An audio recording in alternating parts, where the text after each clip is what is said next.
Allahu Allahu Allahu Allah Allahu Allahu Allahu Allah يعني برتبتهم وهو لا يدري أن العلم الحقيقي هو علم الدين أولا وأشرف العلوم هي علوم الدين التي تقوم بها الدنيا ويقوم بها العمل والفوز في الآخرة. Akan tetapi pada zaman sekarang mereka berlomba-lomba untuk mencari tentang ilmu duniawi seperti insinyur dan ilmu duniawi yang lainnya. Akan tetapi mereka lupa ilmu yang hakikat ilmu itu apa, yang hakikat ilmu yang mereka cari itu apa. Maka yang hakikat ilmu yang mereka cari yaitu ilmu agama, ilmu tata cara dan kita membenarkan solat, membenarkan wudu dan lain sebagainya. بفضل الله سبحانه وتعالى أن كثير بفضل الله موجود المعاهد والأساتذة والعلماء الآباء والشيوخ لكن الناس تقول ليس عندنا الوقت لنتعلم. Kalau kita lihat sekarang ini banyak para alim ulama, banyak pesantren-pesantren. Akan tetapi sebahagian mereka mengatakan saya tidak ada waktu untuk belajar. Alangkah sayangnya kalau kita jawab seperti itu, saya tidak ada waktu untuk belajar. طيب لا يوجد وقت أنا معك لا يوجد وقت. افتح الهاتف على مدة الاستخدام في كل يوم ستجد على الأقل يستخدم أي شخص الهاتف 4 ساعات يوميا على الأقل. Maka kalau kita lihat orang yang selalu sibuk memegang HP, dia paling kurang memegang HP itu 4 jam. Apakah kita tidak ada waktu untuk ilmu sekiranya 4 jam saja ataupun bagaimana? نحن نتعلم عن علم الدين علم الفريضة التي ستسأل عنها أمام الله سبحانه وتعالى. لا نتكلم عن علوم الفيزياء والكيمياء. Kita akan mengutamakan ilmu din, ilmu agama yang kita utamakan. Karena apa? Itu akan ditanyakan di akhirat nanti di hadapan Allah Subhanahu wa taala. Allah tidak menanyakan yang bahwa apakah ada kita mempelajari ilmu kimia, apakah ada kita mempelajari ilmu biologi dan lain sebagainya. Hanyalah Allah tanya, bagaimana, apa salat yang kamu kerjakan itu sudah benar ataupun tidak. ذلك حديث النبي صلى الله عليه وسلم من عبد الله على جهل فكانما عصاه. الآن لا يوجد حجة للناس. يقول والله لا يوجد مكان نتعلم. مكان العلم في كل مكان. المعهد، المدرسة منتشر في كل زاوية، في كل منطقة، في كل مدينة، في كل قرية موجود مكان العلم. من الناس من يقول والله لا يتوفر علم. السوشيال ميديا مليئة في اليوتيوب وفي كل الأمور وفي كل أحوال وكذلك المكتبة الشاملة. العلم متوفر. لا يوجد حجة لأي إنسان أن يترك العلم. Maka kalau kita lihat sekarang ini tidak ada alasan untuk kita semua untuk tidak mencari ilmu agama. Karena semuanya sekarang sudah mudah. Baik kita buka maktabah syamilah, baik kita buka di internet, baik kita lihat di daya-daya, semuanya daya-daya ada. Baik kita dekatkan dengan para alim ulama, dekatkan dengan para guru-guru, tengku-tengku dan lain sebagainya untuk bisa mengajari kita tentang ilmu agama. Kenapa kita malas untuk mencari ilmu agama tersebut? إذا كان عندنا التفكر في الآخرة لا يستوي أصحاب النار وأصحاب الجنة. لا يستوي. كيف تكون من أصحاب الجنة وأنت لا تعرف كيف تصلي وتتوضأ؟ مصيبة كبيرة. ليست المصيبة أنك ستسأل لماذا لا تدرس الطب. المصيبة أنك ستسأل لماذا لم تتعلم كيفية صلاة النبي صلى الله عليه وسلم. لماذا لا تستطيع قراءة الفاتحة كما قرأ النبي صلى الله عليه وسلم. Maka sekarang kalau kita lihat memang tidak ada alasannya sedikit pun untuk kita melupakan agama kita. Karena kalau kita memikirkan sedikit saja tentang masalah akhirat, maka kita akan mendapatkannya. Kenapa demikian? Karena syurga dan neraka itu tidak akan sama. Syurga dan neraka itu sangatlah jauh perbedaannya.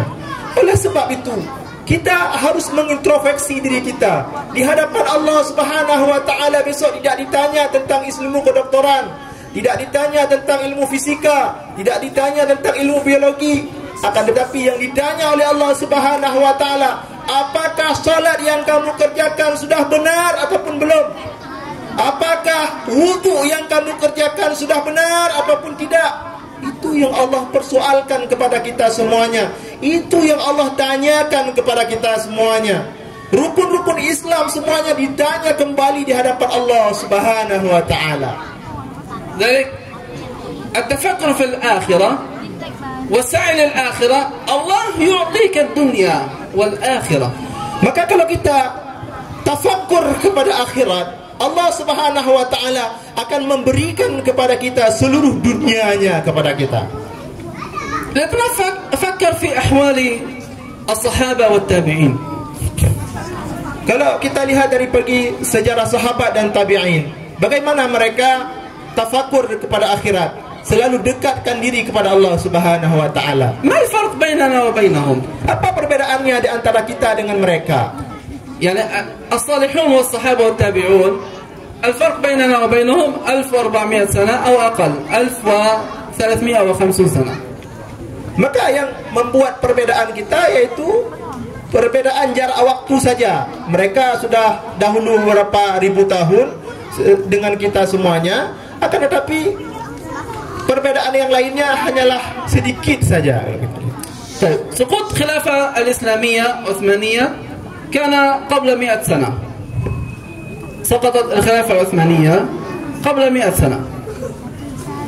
لو نرى قبل ذلك كيف كان المسلمون منارة للعلم في كل الدنيا، لماذا نحن الآن فقط في 100 سنة الأخيرة في ذيل الأمم، في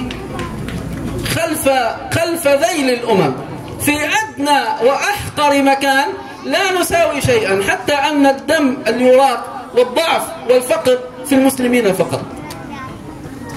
Kalau kita lihat yang bahwa kita perbedaan dengan para sahabat yaitu hanyalah jarak rentang waktu dengan para khalifah ini hanyalah baru 100 tahun lebih. Itu antara jarak kekhalifahan dengan kita. Bagaimana mereka di saat masa-masa mereka munculnya agama, tegaknya agama pada masa mereka dan pada masa kita, coba kita bayangkan berapa jauh perbedaannya. Kalau kita bayangkan sungguh sangat jauh perbedaannya dengan mereka dari segi canggihnya teknologi dan lain sebagainya. Akan tetapi kalau dari segi agama lebih mereka muncul daripada kita. أصبحنا ننتظر فقط ما ينتج أوروبا والصين. ننتظر هاتف جديد، سيارة جديدة، موتور جديد، ننتظر أي شيء جديد ينتجوه حتى نشتري فقط. Sehingga kita sering melihat apa yang paling muncul dari segi produk Amerika ataupun produk-produk Eropa dengan Cina. Maka dari kita baru kita beli yang bahwa oh ini muncul produk Eropa, kita beli yang Eropa. Muncul produk Cina, baru kita beli produk Cina. Itu yang apa terjadi pada masa sekarang ini. أصبحنا مستهلكون بعد أن كنا نحن من ننتج العلم والمتعلمين لكل الدنيا.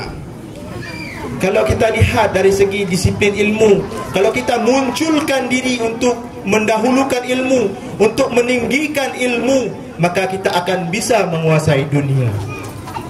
لذلك لا ينفصل الدين عن العلم. الدين هو سبب الانتشار وسبب التطور لكل العلوم. Maka jangan sekali-kali kita memisahkan antara ilmu dan agama, karena itu semuanya saling bersatu di antara ilmu dan agama tersebut.